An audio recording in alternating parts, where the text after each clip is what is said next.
दोस्तों आज की इस वीडियो में हम ब्रांच लोन एप्लीकेशन में लिमिट इंक्रीज करना सीखेंगे। दोस्तों अगर आपको इंस्टेंट लोन लिमिट आपकी इंक्रीज करना है तो ये वीडियो लास्ट तक देखना।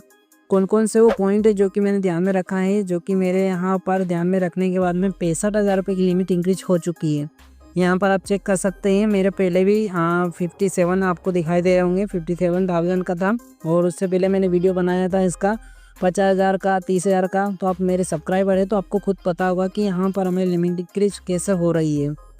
तो ऐसे में मेरे जो टेलीग्राम मेंबर है उनको तो मैं सजेस्ट कर देता हूँ कि आपको क्या करना है क्या नहीं, बट आप मेरे सब्सक्राइबर जो है यूट्यूब फैमिली के, आपको पता नहीं रहता है कि क्या चल रहा है, कैसे आपको इंक्रीज करना है।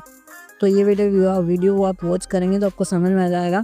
बाकी आप जो है कि हमारे टेलीग्राम ग्रुप से भी ज्वाइन हो जाइए, आपको लिंक डिस्क्रिप्शन में मिल जाएगा। तो यहाँ पर आपको जो कि 65,000 रुपये का लोन देखने को मिल रहा है। 65,000 रुपये का लोन मैंने कैसे इंक्रीज़ किया है, कुछ पॉइंट है जो कि आपको ध्यान में रखना होगा, वो मैं आपको आगे बताने वाला हूँ। 65,000 रुपये का लोन आपको लेना है, 57,000 रुपये का लोन आपको लेना है, या फिर आपको कितना भी लोन अमाउंट लेना है 65 में के अंदर वो आप सिलेक्ट कर पाएंगे। तो हम बढ़ते हैं आगे की ओर। सबसे पहले आपको जो है कि यहाँ पर दिखाई दे रहा है कंटिन्यू का ऑप्शन, सिंपली कंटिन्यू का ऑप्शन पर आपको क्लिक करना है।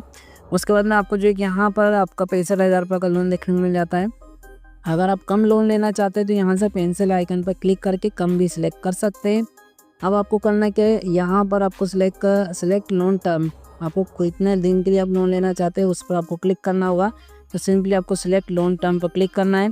जैसे आप उस पर क्लिक करेंगे आपको जो है कि यहाँ पर नीचे की साइड में देखने को मिल जाता है सिलेक्ट लोन टर्म का जो भी लोन टर्म है 180 दिन, 270 दिन।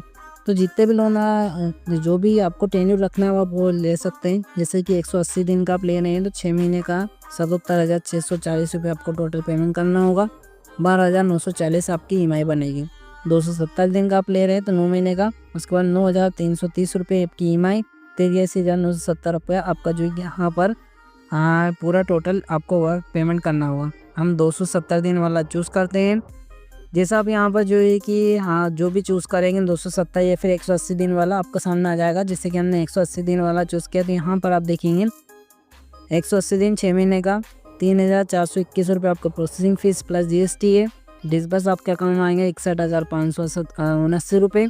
इंटरेस्ट जो आपको लगेगा 12,640 रुपये। और हम 6 महीने का लोन ले रहे हैं तो उसमें हमें टोटल रीपेमेंट भी करना होगा 77,640 रुपये। तो वैसे तो ये महंगा बहुत लग रहा है, बट अगर आप ज़्यादा इमरजेंसी में हैं या फिर आपको बस इंक्रीज ही करना आपके लोन की लिमिट को, तो आप समझ लीजिए कि मैंने क्या किया यहाँ पर फॉलो किया है।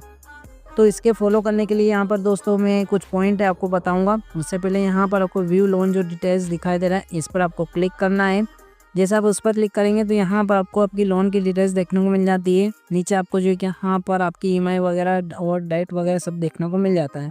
तो यहाँ पर अब आपको देखना है कि आपको क्या करना है क्या नहीं, वो अब मैं समझा देता हूँ। तो आपको जो बातें ध्यान में रखना है, कुछ 3-4 पॉइंट है जो कि ध्यान में रखना होगा। तो सबसे पहला जो पॉइंट है आपका रीपेमेंट हिस्ट्री है। तो रीपेमेंट हिस्ट्री को आपको हमेशा ध्यान में रखना। देख सकते हैं कि हमने ट्रांजेक्शन हिस्ट्री में आप आए हैं तो यहाँ पर मैं आपको कंफर्म कर देता हूँ। देख सकते हैं कि हमने जो निकाला है वो आपके सामने, रीपेमेंट किया वो आपके सामने है। डिसबर्स हमने किया, यहाँ पर आप देखेंगे 11,000 का मैंने निकाला, वापस से रीपेमेंट मैंने किया है, उसकी EMI वगैरह वापस से निकाला, EMI पे की है, वापस से निकाला, ये हो चुका आगे है। और देखिए तो यहाँ पर भी आपको देखने को मिल जाता है। ठीक है, लेटेस्ट मैंने यहाँ पर जो कि निकाला था 38,000, जो कि मेरा उससे बढ़ गया था, फिर 40,000 था पर 38,000 मेरे अकाउंट में आया, जो कि फिर उसके बाद मेरे 50,000 हुए। फिर मैंने निकाला, ठीक है, ये रीपेमेंट किया, फिर मैंने निकाला तो मुझे जो कि यहाँ पर 65,000 रुपये तक का बढ़ गया। बट अगर आपको 65,000 से भी आगे बढ़ाना है तो आप वीडियो को फुल वॉच करना। यहाँ पर सबसे पहले बात आपको यही ध्यान में रखना है कि आपको टाइम से रीपेमेंट करना है और टाइम से इसका यूज़ भी करते रहना। ऐसा नहीं कि आपने बस लिमिट ले ली और उसका यूज़ ही नहीं कर रहे, तो ऐसे में आपकी लिमिट नहीं इंक्रीज होगी। आप इसका यूज़ भी कीजिए और रीपेमेंट टाइम से करते रहेंगे तो आपकी लिमिट इंक्रीज बहुत आसानी से हो जाएगी। ये पहला पॉइंट हो चुका। दूसरा पॉइंट है strong CIBIL score. Strong CIBIL score का मतलब ये दोस्तों कि आपका सिविल स्कोर स्ट्रॉन्ग होना चाहिए। ऐसा नहीं कि आपका सिविल स्कोर 780 है बट आपने लाइफ में ओनली एक बार लोन लिया है और कभी लोन लिया ही नहीं है, तो ऐसे में आपका सिविल स्कोर स्ट्रॉन्ग नहीं रहेगा। ना ही आपके पास में क्रेडिट कार्ड है और कोई भी आपका लोन वगैरह ज़्यादा एक्टिव नहीं है, और आपका जो क्रेडिट हिस्ट्री क्रेडिट जो आपने अप्लाई कर रखी है इंक्वायरी वो बहुत ज़्यादा है आपके इस पर, तो वैसे में आपका सिविल स्कोर स्ट्रॉन्ग नहीं है। वो आपका चाहे सिविल स्कोर ज़्यादा है बट वैसे भी आपका वो आपको अलाउ नहीं करेंगे, ठीक है, अप्रूव नहीं करेंगे। तो ऐसे में आपको आपका स्ट्रॉन्ग सिबिल स्कोर बनाना है। कैसे बनेगा? स्ट्रॉन्ग सिबिल स्कोर बनाने के लिए आपको जो है कि छोटे-छोटे लोन या फिर बड़े जो भी लोन आप लेना चाहे वो ले सकते हैं। इससे आप क्रेडिट कार्ड अप्लाई कर सकते हैं, उसमें आप यूज़ कर लेना। तो ऐसे में आपको जो है कि इनका यूज़ करते रहेंगे मनी अकाउंट के, तो आपको आपका जो लिमिट है वो इंक्रीज़ बहुत आसानी से हो जाएगी। क्यों? क्योंकि आपका स्ट्रॉन्ग सिबिल बन जाएगा।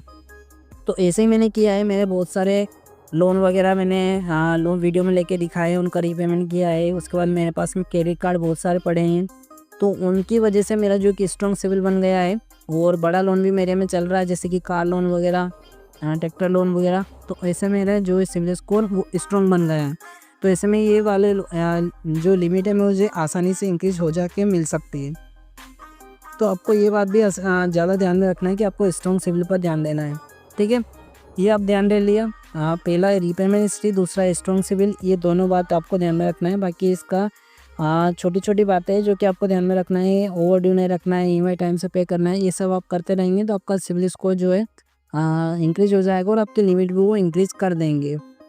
तो ये सारी बातें जो कि आपको ध्यान में रखना है। अगर आप मुझसे बात करना चाहते हैं तो आप टेलीग्राम या फिर इंस्टाग्राम पर मुझे कॉन्टैक्ट कर सकते हैं। आप हमारे ग्रुप में ज़रूर ज्वाइन हो जाइए।